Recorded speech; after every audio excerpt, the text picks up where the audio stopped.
And Eleanor Garnier. Well, joining us now is Dave Penman, who is General Secretary of the FDA, which is a trade union representing senior members of the civil service. We're very grateful for your time. Thank you. I just want to start by asking you, clearly all civil servants, when they go to work, they leave their political allegiances at the front door. But is it possible that civil servants within the Treasury could be manipulating evidence to achieve a particular objective in the Brexit negotiations? Well, first of all, I think we need to deal with the fact that just because Jacob Rees-Mogg says it doesn't make it so. He has produced no evidence for the accusations that he's making.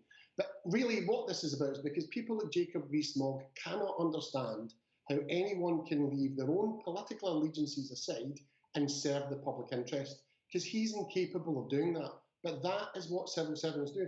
That is why you become a civil servant. You understand that is the nature of the job. You serve a government of any colour. You provide the best advice possible, but ultimately ministers decide. So clearly you take his accusations very seriously. What is your message to him? The constant sniping at the messenger because he doesn't like the message is not only undermining trust in the government, it's undermining trust in the civil service over the longer term. And the Prime Minister, as leader of the Conservative Party, has to get a grip of both her ministers, who are peddling these myths as well, and of Conservative politicians. It should be the Prime Minister or Cabinet Ministers who are here defending the civil service and not me. Steve Baker, the junior Brexit minister, has apologised. Isn't that enough for you? Steve Baker stood in Parliament on Tuesday and said no matter what forecast the civil service produced, he wouldn't believe it. On Wednesday, he apologised and said he had the utmost respect for civil servants.